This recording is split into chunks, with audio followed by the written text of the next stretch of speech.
बिस्मिल्लाहिर्रहमानिर्रहीम। अस्सलाम वालेकुम। बेटा जी, आज की वीडियो में हम नहम जमात की 2.2 मश्क को हल करेंगे।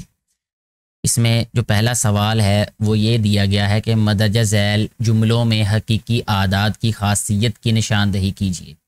तो मश्क को आगे बढ़ाने से पहले मेरी दरख्वास्त आपसे ये है कि इस मश्क से पहले कुछ ना खसूसियात दी हुई हैं हकीकी आदाद की, वो आप लोगों के लिए समझना और उसको याद करना इंतहाई ज़रूरी है। उसकी मदद से ही इस मश्क को हल किया जा सकता है। तो ज़रूरी है कि आप उनको पहले समझिएगा। अगर उसमें कोई मसला हो तो आप मुझे बताइएगा। उसकी पहले भी वीडियो बना के अपलोड की हुई चैनल पे, अगर मज़ीद ज़रूरत होगी तो दोबारा से अपलोड कर दी जाएगी। तो इसमें जो पहला सवाल है, पहला जुज़ है इस सवाल का, उसमें दिया है a जमा बी बराबर है b जमा a। मैं यहाँ पूरी कोशिश करूँगा आपको दोबारा समझाने की। अब यहाँ क्या हो रहा है, दाएं तरफ जो b है इसकी जगह पे a आ रहा है और a की जगह पे b आ रहा है। इस खासियत को कहते हैं खासियत मुबादला, क्योंकि इन दोनों कीमतों का तबादला हो रहा है दोनों तरफ, तो इसलिए इसको हम कहेंगे खासियत मुबादला। तो यहाँ इस जगह पे लिख देना है खासियत मुबादला। मैंने यहाँ नीचे लिखी भी हुई है सारी की सारी खसूसियात, तो यहाँ से भी आप लोगों को पता चल जाएगा कि ये खासियत मुबादला है जो नंबर 1 पे है। नंबर 2 वाला जो जुज़ है इसकी अगर हम बात करें, उसमें क्या हो रहा है कि 3 कीमतें यानी 3 नंबर ज़रब हो रहे हैं। ए बी और सी का मतलब है कि 3 नंबर हैं जो कि हकीकी आदाद हैं। पहले ए बी को ज़रब करेंगे, जो जवाब आएगा उसको सी से ज़रब करना है। इसी तरह दाएं तरफ बी सी को पहले ज़रब करना है, जो जवाब आएगा उसको ए से ज़रब करना है, और ये दोनों जवाबात जो हैं वो बराबर होंगे। इस खासियत को कहते हैं खासियत तलाज़म। ये यहाँ पे नीचे भी लिखी हुई है, देखें कि तमाम हकीकी आदाद के लिए ये जो खासियत है ये उन पे पाई जाती है या उन पे होल्ड करती है, उन पे लागू होती है या सच साबित होती है। तो यहाँ हम लिख देते हैं खासियत तलाज़ुम। मैं ना भी लिखूँ तो नीचे आप जो है वो देख भी सकते हैं खासियत तलाज़ुम, ये देखें ऐसे, ठीक है। तीसरे जुज़ की बात करें, क्योंकि यहाँ उर्दू लिखना मुश्किल होगा, अब नीचे मैं सिर्फ आपको बता दूंगा कि ये तीसरे नंबर पे है ये वाली प्रॉपर्टी।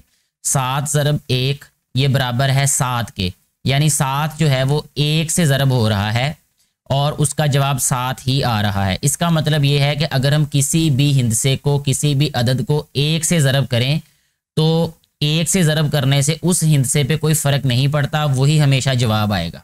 इसको कहते हैं ज़रबी ज़ाती उनसर। ये जो 1 है इसको ज़रबी ज़ाती उनसर कहते हैं। मतलब इसका ये है कि किसी भी नंबर को इस 1 से ज़रब करने से उस पर फ़र्क नहीं पड़ता, इसलिए इसको ज़रबी ज़ाती उनसर कहते हैं 1 को।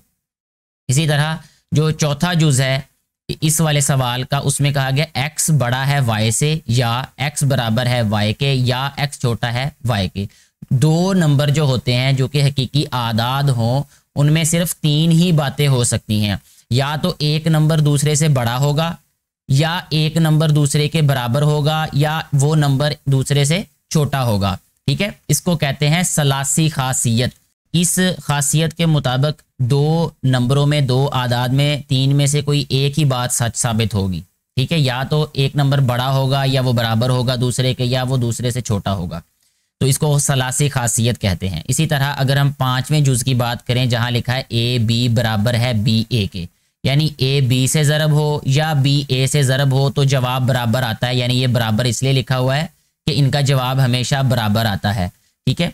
तो इसको कहते हैं खासियत मुबादला बिलहाज ज़रब, ठीक है जी। इसको खासियत मुबादला बिलहाज ज़रब कहते हैं। और जो नंबर 1 पे हमने पढ़ी थी खासियत, इसको कहते हैं खासियत मुबादला बिलहाज जमा। ये जमा के लिहाज से खासियत मुबादला, क्योंकि यहाँ पे भी सिर्फ तबादला हो रहा है इन दोनों आदाद का, और इस जुज़ में भी सिर्फ तबादला ही हो रहा है, लेकिन दरमियान में ज़रब की अलामत है। अगर 2 नंबरों के दरमियान में कोई अलामत ना हो, ब्रैकेट हो या ब्रैकेट ना भी हो, तो ब्रैकेट हो या डॉट हो तो उसको ज़रब कहते हैं। अगर कोई वेरिएबल की बात करें हम, ठीक है, जैसे x y z है, उनमें अगर अलामत ना हो तो वो ज़रब होते हैं। जैसे a और b में अलामत नहीं है कोई भी, तो ये ज़रब हो रहे हैं आपस में।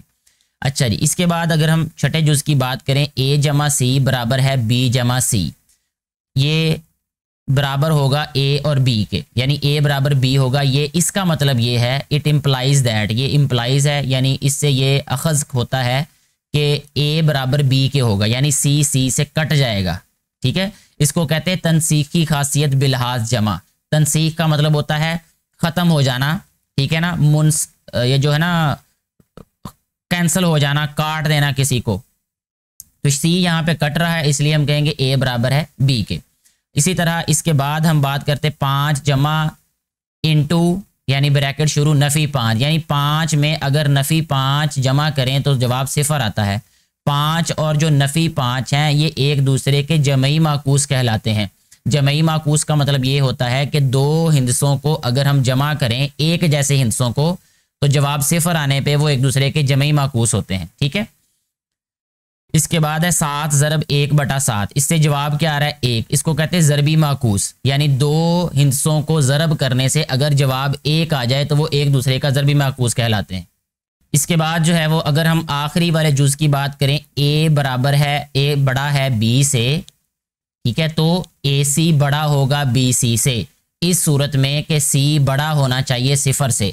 यानी ये है हमारे पास ना बराबरी की खासियतों में आता है ये, कि अगर हम किसी भी कोई एक नंबर बड़ा हो दूसरे नंबर से और उसको हम किसी तीसरे नंबर से जो कि 0 से बड़ा होना चाहिए, मुस्बत होना चाहिए, उससे ज़रब करें तो वो फिर भी जवाब में बड़ा ही रहेगा। जो पहले बड़ा था वो बड़ा रहेगा, जो छोटा है वो छोटा रहेगा। इसको कहते हैं ज़रबी खासियत, ठीक है जी। ये ना बराबरी की ज़रबी खासियत है ये वाली।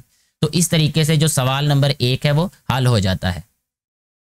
सवाल नंबर 2 की बात करें, वो भी बहुत आसान है। इसमें कहा है मदरज झैल खाली जगहों में हकीकी आदाद की इस्तेमाल की गई खासियत की निशानदही करें।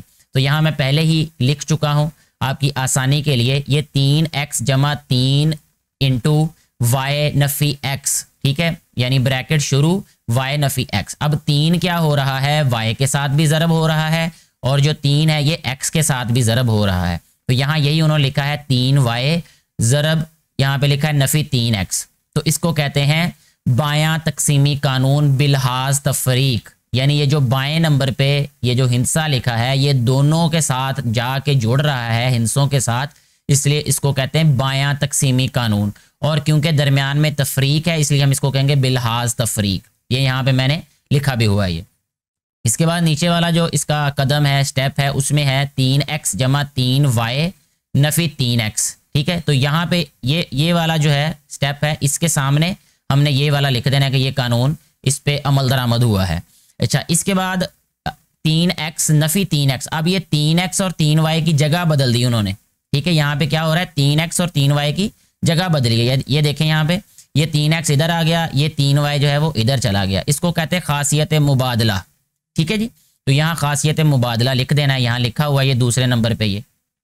इसके बाद ये वाला जो कदम है 0 जमा 3y, यहाँ क्या हुआ है 3x नफ़ी 3x, यानी ये दोनों जो हैं एक जैसे हैं और जवाब 0 आ रहा है। यानी अगर दो हिस्सों को, दो आदाद को जमा करने से जवाब 0 आ जाए तो वो एक दूसरे के जमई माकूस होते हैं। इसका मतलब 3x और ये वाला नफ़ी 3x एक दूसरे का जमई माकूस है। तो यहाँ लिख देंगे हम जमई माकूस, ठीक है। और आखिर में देखें अगर किसी भी अदद में हम 0 को जमा करें तो वो अदद जो है जवाब वही रहता है, यानी 0 उस पर असरअंदाज नहीं होता, कोई फ़र्क नहीं पड़ता। इसको कहते हैं जमई ज़ाती अंसर। ये आगे आखिर में यहाँ पे इसके बराबर आ जाएगी जमई ज़ाती अंसर लिख के। तो इस तरीके से ये वाला सवाल नंबर 2 भी हमारा हल हो गया है। सवाल नंबर 3 जो कि आखिरी सवाल है इस मश्क का, उसमें भी यही कहा है कि दर्ज झैल जुमलों में हकीकी आदाद की इस खासियत का नाम दर्ज कीजिए जो इस्तेमाल की गई है। तो पहले नंबर पे जो पहला जुज़ है इसमें है 24 का जज़र जमा 0 बराबर है 24 का जज़र। ये हमने पहले भी पढ़ी अभी कि अगर किसी भी अदद में 0 जमा करें तो जवाब वही अदद आता है। इसको कहते हैं जमई ज़ाती अंसर, ठीक है। इसके बाद दूसरा जुज़ है इसका, वो है देखें हमने तकसीमी कानून के बारे में पढ़ा था कि ये बाएं तरफ एक हिंसा है वो दोनों नंबरों के साथ जो है वो ज़रब हो रहा है, यानी तकसीम इस लिहाज से हो रहा है कि जुड़ रहा है उनके साथ। यानी 2/3 जो है नफ़ी 2/3 ये 5 के साथ भी ज़रब होगा और नफ़ी 2/3 7/2 के साथ भी ज़रब होगा, यानी ये एक इनके साथ जुड़ रहा है तकसीम होकर। तो इनको कहते हैं बायां तकसीमी कानून बिलहाज जमा। ये दरमियान में जमा की इलामत है तो बिलहाज जमा होगा, दरमियान में तफरीक की इलामत होगी तो बिलहाज तफरीक होगा।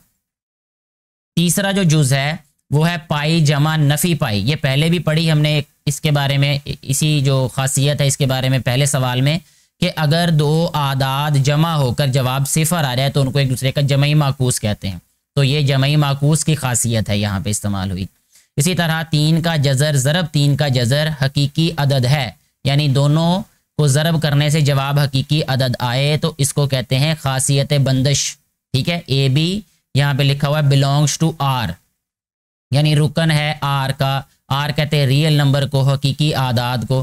ठीक है, तो यानी दो नंबरों को ज़रब करने से अगर जवाब हकीकी अदद आए, यानी आएगा ही आएगा, दो हकीकी आदाद को ज़रब करने से जवाब हमेशा एक हकीकी अदद ही आएगा, इसको खासियत बंदिश कह देते हैं। इसी तरह आखिरी वाला जो जुज़ है उसमें लिखा है नफ़ी 5/8 और नफ़ी 8/5। ये दोनों आदाद को ज़रब करने से जवाब 1 आया, और जब दो आदाद को ज़रब करने से जवाब 1 आ जाए तो वो जो खासियत है उसको कहते हैं जमई माकूस की खासियत, क्योंकि ये दोनों आदाद जो हैं एक दूसरे के जमई माकूस हैं। इसके साथ ही ये वीडियो यहाँ पे ख़त्म हो जाती है, क्योंकि हमारी मश्क जो है वो मुकम्मल हो गई है। किसी भी किस्म की परेशानी हो, किसी व्यूअर को, किसी मेरे बेटे को, मेरी बेटी को, तो आप बिला झिझक नीचे सवाल कर सकते हैं। वीडियो के बारे में अपनी राय ज़रूर दीजिएगा और कोशिश किया करें वीडियो को ज़्यादा से ज़्यादा शेयर करने की, ताकि ज़्यादा से ज़्यादा बेटे और बेटियों तक ये वीडियो पहुँच सके और उनको भी इससे फ़ायदा हो सके, जो कि वीडियो बनाने का बुनियादी मकसद है। शुक्रिया।